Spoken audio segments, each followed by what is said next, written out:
할머니는 그날 아침 평소보다 조금 일찍 눈을 떴다. 눈을 뜨자마자 가장 먼저 든 생각은 오늘은 꼭 은행에 가야 한다는 것이었다. 미룰 수 없는 날이었다. 사실 은행에 가는 일은 할머니에게 늘 큰 결심이 필요했다. 사람이 많은 곳, 차가운 공기, 빠른 말투, 그리고 자신을 쳐다보는 눈들. 그 모든 것이 할머니를 작게 만들었다. 젊었을 때는 그렇지 않았다. 말을 하면 사람들이 귀를 기울였고 한마디만 해도 상대는 태도를 고쳤다. 하지만 어느 순간부터 세상은 할머니의 말을 잘 듣지 않게 되었다. 나이가 들었다는 이유만으로 할머니는 천천히 일어나 거울 앞에 섰다. 거울 속에는 흰 머리가 성성한 여자가 서 있었다. 눈매는 여전히 또렷했지만 그 눈을 보는 사람은 이제 많지 않았다. 오늘도 잘 다녀오자. 혼잣말처럼 중얼거리며 낡은 코트를 입었다. 그 코트는 오래된 것이었지만 버릴 수 없었다. 남편이 살아있을 때 함께 골랐던 옷이었다. 할머니는 가방을 들었다. 그 안에는 통장 하나와 신분증 그리고 작은 메모지가 들어있었다. 메모지에는 오늘 찾을 금액이 또박또박 적혀 있었다. 혹시라도 말이 잘 나오지 않을까봐 미리 적어둔 것이었다. 문을 나서기 전 할머니는 잠시 멈췄다. 현관에 걸린 사진을 바라봤다. 젊은 시절의 남편과 자신이 함께 웃고 있는 사진이었다. 다녀올게요. 사진 속 남편은 아무 말도 하지 않았지만 할머니는 그것으로 충분했다.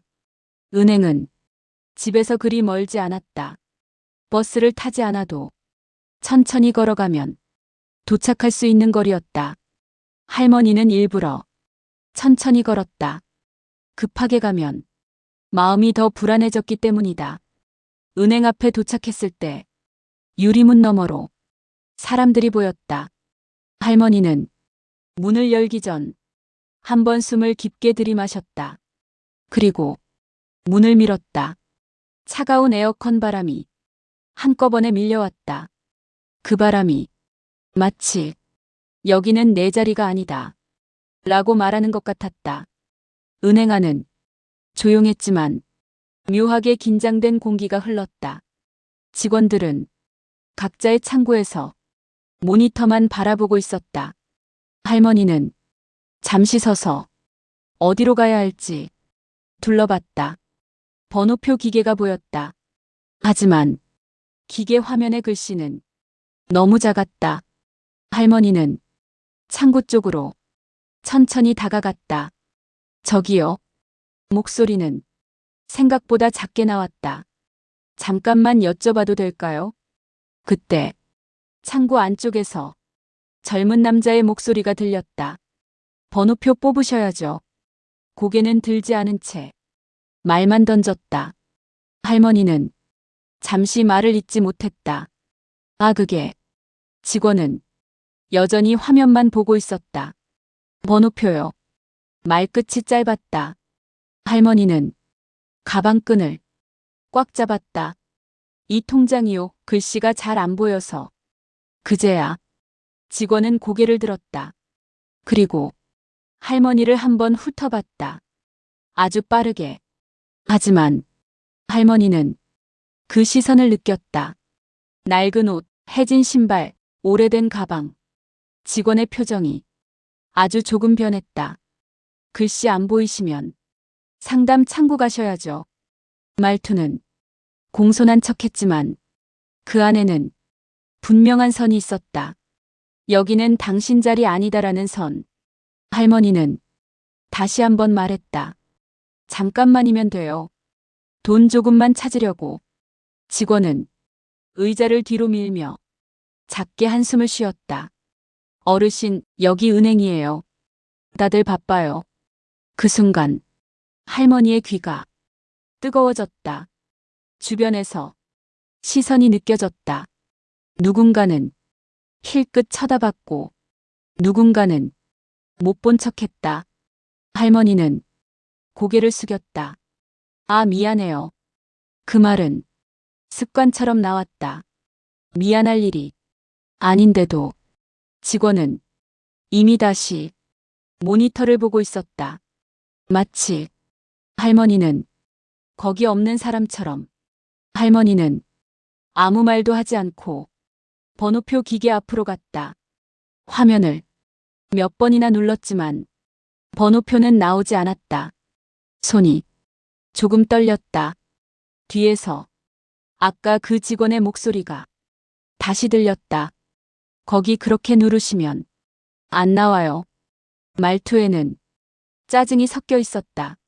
할머니는 아무 대답도 하지 않았다. 다시 천천히 화면을 눌렀다. 이번에는 번호표가 나왔다. 작은 종이를 손에 쥐는 순간 할머니의 어깨가 축 처졌다. 의자에 앉자 갑자기 피곤함이 몰려왔다. 또 이런 날이구나. 할머니는 속으로 그렇게 말했다. 젊었을 때는 이렇게까지 사람 앞에서 작아진 적이 없었다. 시간이 지나 전광판에 번호가 떴다. 바로 아까 그 직원의 창구였다. 할머니는 천천히 일어났다. 직원은 번호를 보고 잠깐 인상을 찌푸렸다. 통장 주세요. 말은 짧았다. 할머니는 통장을 내밀었다. 직원은 통장을 받아 아무 말 없이 키보드를 두드렸다. 한참을 보던 그는 중얼거리듯 말했다. 이 통장 오래됐네요. 네. 남편이랑 같이 쓰던 거예요. 직원은 코웃음을 쳤다.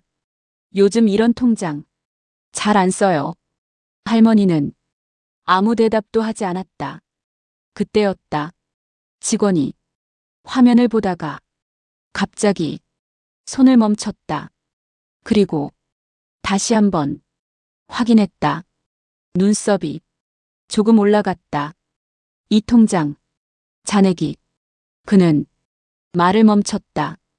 그리고 다시 할머니를 봤다. 이번에는 아까와 다른 눈빛이었다. 그 순간부터 은행 안의 공기는 조금씩 달라지기 시작했다. 직원은 화면을 다시 한번 확인했다. 마우스를 움직이고 스크롤을 내렸다. 그리고 아무 일도 아니라는 듯, 그러나 분명히 이전과는 다른 목소리로 말했다. 잠시만요. 그 말 한마디에 은행 안의 공기가 아주 미세하게 달라졌다. 할머니는 아무 말도 하지 않았다. 그저 창구 앞에 조용히 서 있었다. 직원은 키보드를 두드리다가 다시 멈췄다. 이번에는 숨을 한 번 들이마셨다. 그리고 고개를 들었다. 아까와는 전혀 다른 눈빛이었다. 훑어보는 시선이 아니라 확인하는 시선. 마치 자신이 지금 큰 실수를 하고 있을지도 모른다는 불안이 섞인 눈빛이었다. 어르신. 그는 말을 꺼내다 잠시 멈췄다. 그리고 다시 화면을 봤다. 이 통장. 말끝이 흐려졌다. 할머니는 그 침묵을 재촉하지 않았다. 기다리는데 익숙했기 때문이다. 직원은 손에 쥔 마우스를 놓았다. 손바닥에 땀이 차 있었다. 어르신, 혹시 이 통장으로 정기적으로 들어오는 돈이 어떤 건지 알고 계세요? 할머니는 고개를 끄덕였다. 알고 있어요. 짧은 대답이었다. 직원은 침을 삼켰다. 그럼 오늘 찾으시려는 금액은 얼마세요? 말투는 확실히 달라져 있었다. 아까처럼 툭 던지는 말이 아니었다. 할머니는 가방에서 메모지를 꺼냈다. 그리고 적혀 있는 숫자를 천천히 읽었다. 그 숫자를 듣는 순간 직원의 손이 잠시 멈췄다. 그는 다시 화면을 봤다. 그리고 주변을 한번 훑어봤다. 옆 창구 직원이 이상하다는 듯 이쪽을 보고 있었다. 대기석에 앉아있던 중년 남자도 고개를 들었다. 직원은 의자를 조금 앞으로 당겼다. 그리고 목소리를 낮췄다. 어르신, 이 통장 명의가 혹시 그는 말을 끝내지 못했다. 할머니는 조용히 말했다. 맞아요. 그 한마디에 직원의 얼굴이 굳었다. 그는 더 이상 질문을 하지 않았다. 대신 자리에서 일어났다. 의자가 바닥에 살짝 끌렸다. 잠시만 기다려 주시겠어요? 이번에는 부탁에 가까운 말투였다. 할머니는 고개를 끄덕였다. 직원은 빠른 걸음으로 안쪽으로 들어갔다. 그 뒷모습을 보며 은행 안의 사람들은 묘한 기분을 느꼈다. 아까까지만 해도 무시당하던 할머니, 그 할머니 때문에 직원이 저렇게 급해 보일 이유는 없어 보였기 때문이다. 몇 분이 지났다. 할머니는 의자에 앉지 않았다. 그냥 그 자리에 서 있었다. 혹시라도 자리에 앉았다가 다시 일어나기 힘들까봐 그러는 것이었다. 그때 안쪽 문이 열렸다. 그리고 정장을 입은 중년 남자가 나왔다. 지점장이었다. 그는 걸음을 옮기다 할머니를 보는 순간 멈춰섰다. 잠시 표정이 굳었다가 곧바로 고개를 숙였다. 어르신, 오랜만입니다. 그 말이 은행 안에 또렷하게 울렸다. 순간 모든 소리가 사라진 것처럼 조용해졌다. 할머니는 지점장을 바라보다 고개를 살짝 끄덕였다. 그래요. 여기 계셨군요. 지점장은 다시 한번 고개를 숙였다. 예. 덕분에 잘 지내고 있습니다. 그의 목소리에는 분명한 긴장감이 있었다. 지점장은 옆에 서 있는 직원을 한번 바라봤다. 아무 말은 하지 않았지만 그 눈빛만으로도 무엇을 말하는지 충분했다. 직원은 고개를 들지 못했다. 지점장은 다시 할머니에게 말했다. 안쪽으로 모시겠습니다. 할머니는 천천히 고개를 저었다. 괜찮아요. 여기서 하면 돼요. 그 말에 지점장은 잠시 망설였다. 하지만 곧 다시 고개를 숙였다. 알겠습니다. 그리고 직원에게 말했다. 내가 처리하지. 그 말은 낮았지만 분명했다. 직원은 아무 말도 하지 못했다.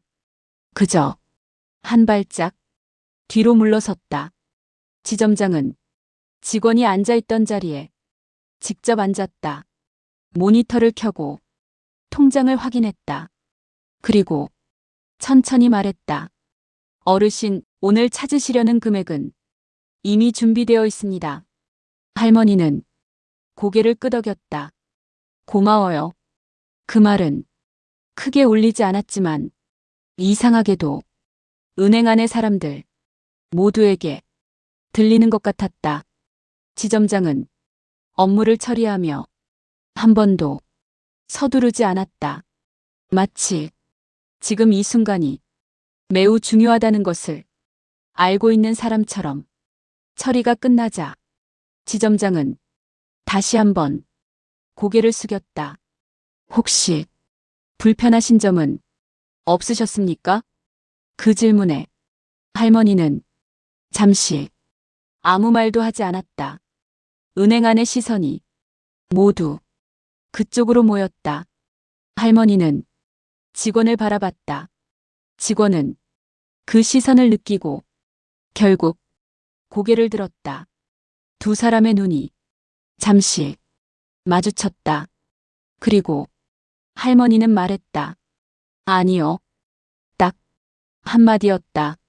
하지만 그 한마디가 어떤 긴 설명보다 무거웠다.